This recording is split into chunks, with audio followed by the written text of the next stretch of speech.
Trial and error is just error. I heard somebody say that a while ago, and I don't even know who said it, so I can't attribute the quote to them. But it struck me so deeply because I feel like you and I, people who are struggling with an autoimmune disease, we are constantly trying new things to see what's going to work. And to hear somebody say trial and error is just error, I was like, wait, what? Because I don't know about you, but I don't like to fail. I don't like error. I like to know that I am making forward progress. I want to know that when I try something, that I am making a difference. So today we're going to talk about how to know that something is working, or how to know if it's time to switch course. Because when it really comes down to it, trial and error is just error if you're not going to learn from it. As long as you are learning, as long as you are implementing the things that you are, noticing and learning from this trial and error process, then you are making forward progress. But if you are just trial and error and then just move on, then I guess it is just error. Welcome to the Health with Hashimoto's podcast. This is where you find true, simple, and sustainable things that you can do with Hashimoto's to develop better health, to develop more energy, to become more holistically healthy. I want you to feel like you used to. I want you to be the you that you know is inside, and you're like, I don't even feel like myself anymore. I've heard it a lot. And I feel for you because that's not who we want to be. We want to be the person who we know is inside. And there's a lot of things that are just stifling that, whether it's your energy level or whether it's your weight.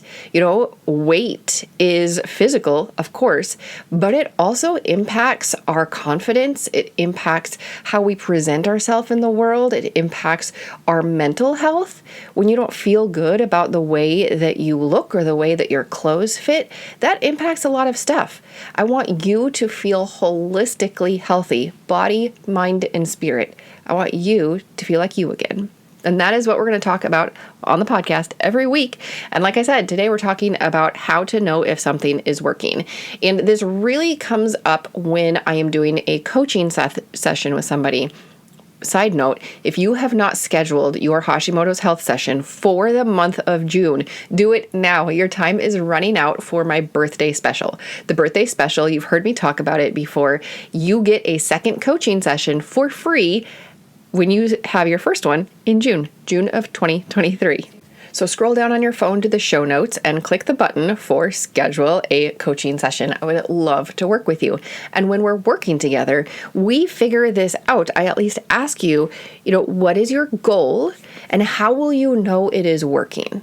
And that how will you know it's working question is key because you have to know. If you have this vague idea of I want more energy, well, how do you know? Right now you feel tired, you feel exhausted, and so you know that's the goal. But how will you know when you've hit that? What is going to happen where you're like, oh, this checks the box. I have succeeded. For me, it was, I want to get through a day without a nap. We talked about napping in the last episode, and it happened really gradually.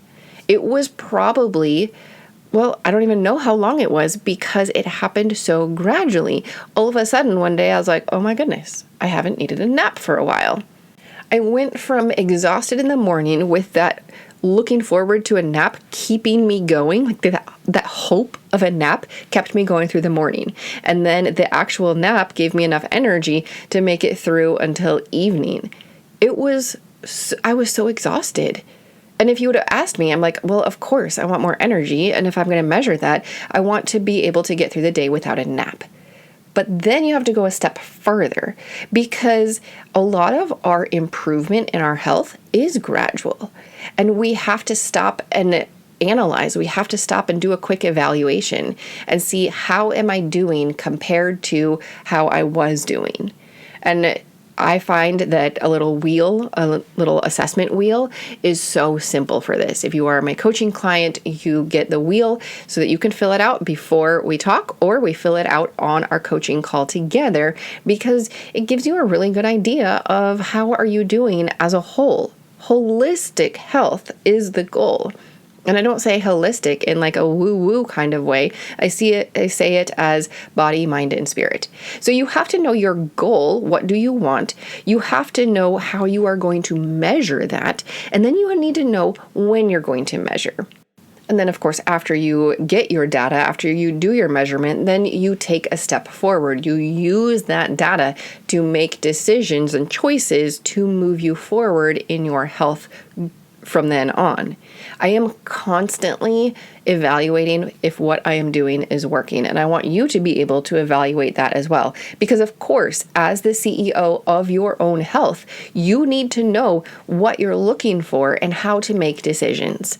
So let's dive in. I have 5 questions that we're going to answer today. Number 1 is, your first question is, what do you want? What is your big goal?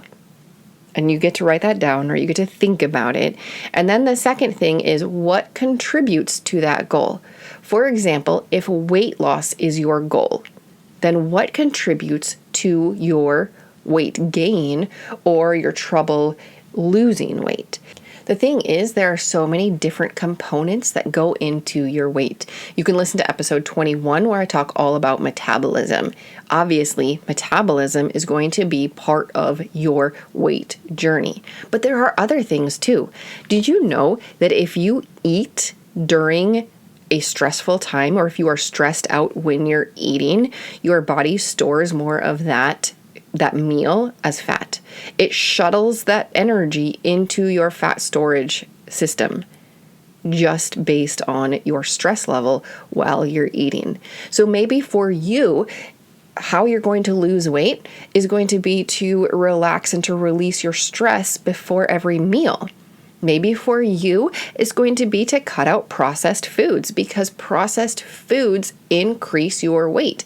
Or maybe for you and your weight loss journey, you need to move some more. After all, when we are, a body not in motion, we tend to stay not in motion. Can you start a 5-minute walk, a 10-minute walk after each meal? Would that be something that's doable for you?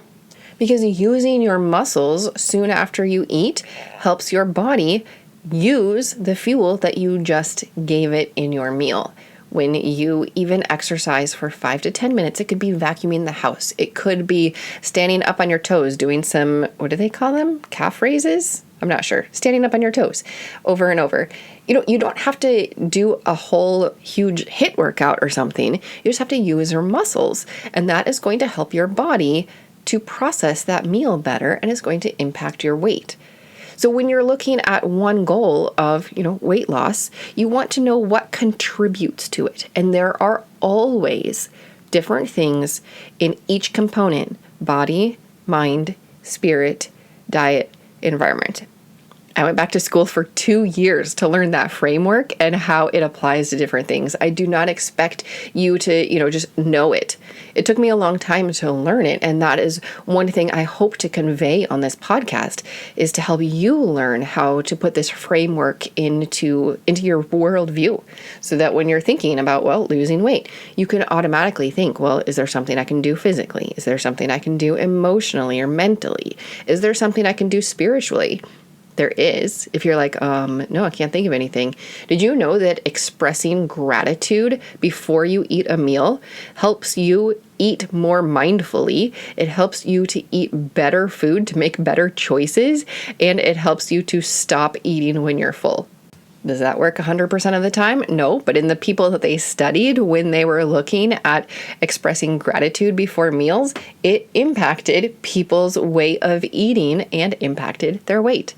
Expressing gratitude, whether that is gratitude to God, whether it's gratitude to the cook, expressing gratitude before you eat is a spiritual practice, and it impacts your weight. So there are things, body, mind, spirit. Obviously, when you're looking at that diet component of eating, yes, there are different ways you can lose weight by choosing different foods. And then environment. In episode 33, my friend Emily McDermott was telling us about how clutter impacts your weight. If your kitchen is cluttered, you make decisions more to eat cookies than vegetables and fruit. So there are different things you can do: body, mind, spirit, diet, environment, aka holistically, to impact your goals. So you know what your goal is, you know what you want, and then think about what contributes to it. And really do look at that through a holistic lens: body, mind, spirit, diet, environment. And then you ask yourself a key question: how can I work on that? That being that holistic perspective of what contributes to your goal. So I'm not necessarily asking you to work on the goal itself. If your goal is more energy, I don't want you to approach that as the thing that you're going to do. I want you to approach one of the things that contributes to your energy. Because if your goal is more energy, what are you going to do? You're probably going to have an energy drink. And that is a band-aid solution, and it actually hinders our energy in the long term, because those energy drinks typically zap out our adrenals. They have a whole host of problems. So I don't do energy drinks. I do drink a nootropic, which is a brain drink, and that gives me mental focus and mental energy. Some people do drink that one as an energy drink. That's not how I look at it. Also, it's clean. It doesn't zap my adrenals. If I feel really fatigued, I don't drink the caffeinated one because I don't want more caffeine in my body. I do the decaf one. So you can see, even with that example, how I am looking at what contributes. I am not just looking at the end goal of energy. I'm looking at what contributes and what contributes long term. I don't want to max out my adrenals by a short-term goal of energy today. So your number one question is, what do you want? What's your goal? Then the second thing is, what contributes to that holistically? The third thing is, how can I work on one or more of the things that contribute to that overall goal or the problem that you're trying to solve? And then the third or the fourth thing you want to figure out is, how long do I try it? Now, this comes down to what change are you implementing. In general, 90 days seems to be a good amount of time to try something, especially when it comes to things that you can't necessarily see. If I drink that nootropic and I am having, well, I'll give you an example. On day 1 of my period, I used to feel like a zombie. Like I didn't have any mental energy. I was just going through the day, just basically like a robot, a zombie, just trying to get through the day. I was not present. And the first time I tried that nootropic, it happened to be on a Sunday morning. So it was early enough where I could have that caffeine, because caffeine really impacts my sleep. So I try not to have it after like 10 o'clock in the morning. So anyway, it was Sunday morning. I could feel myself starting to get a migraine, and I'm trying to get everybody ready for church. The nootropic had come the day before, that brain drink. And I was like, well, I should just try that, because why not? I want to try it anyway. I drank it, and within an hour, I kid you not, I forgot. Number one, I forgot I was having my period. And number two, I forgot that I was getting a migraine. I felt so much better. And that's kind of like why I say you need to know what you're evaluating, because when we feel better, we often forget to look back. It was only later that afternoon where I was like, oh my goodness, I remember what I was doing before church. I was getting a migraine, I was dealing with kids, and I was kind of cranky, and I am on my period. Like, I had forgotten about it. So you have to go back and evaluate. Now, why was I telling you this? Oh, it's because how long do you try something? So that nootropic, I knew within an hour that I had more mental energy. I knew that my brain was doing better, because obviously I didn't have a migraine anymore. And so there was my evaluation. That was like a 1 hour evaluation. The same thing goes with a lot of pharmaceuticals. You take an ibuprofen or a Tylenol, and did it work or didn't it? But some things take a lot longer. So the next thing would be like CBD or something for sleep. Now, if you have a wearable that helps you look at your sleep, then you can track this. And when I got my diagnosis of Hashimoto's, I bought an Oura ring, because I looked at the triggers for an autoimmune problem, and I'm like, okay, which ones am I struggling with the most? And it was stress and sleep. Well, the Oura ring can help you track both of those things. And so I bought that ring to help me track the data. And I was tracking my deep sleep. Well, I looked at all of my sleep data and I noticed that my deep sleep was suffering. It was very, very, very low. So then I implemented changes, and I could take a CBD and it really wouldn't change my deep sleep. I tried a different form that had a CBD, CBG, and CBN in it, and that increased my deep sleep. But there's a lot of things that go into sleep. So it's not enough to look at your numbers for one night. If you're looking at something that impacts sleep, you want to look at least for 7 to 14 days to see, is this working? Or maybe it was you ate later, or you went to bed stressed out, or you went to bed relaxed. There are so many things that can impact your quality of sleep. So if you're trying one thing, give it more than a day, right? So for sleep, I gave it, at least 2 weeks. And then I bought a big bottle so I could try it for 90 days, because 90 days gives you a really good baseline. If you are looking at evaluating something like the activators that I talk about, I've talked about the dual synergizer, where you're decreasing your oxidative stress. Now, oxidative stress, that is like the rusting of your cells. It contributes a huge amount to your inflammation. I also talked about the mitochondria. Those are the energy production of the cells. And those two things together is the dual synergizer. If you're going to try something like that, you can't feel it. You can't feel oxidative stress. You can't feel inflammation all the time. And you really can't feel generally like a gradual flare up of your inflammation or gradual going down. Same thing with your energy levels, your little mitochondria, that you don't feel it right away.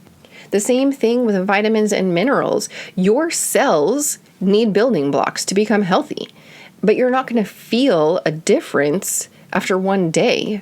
Like, your taste buds are some of the fastest things that can turn over. It takes 28 days for your taste buds to turn over. It takes much longer for you to feel the effects of other cells turning over with healthier cells replacing the exhausted, sick, and dying cells. It takes time.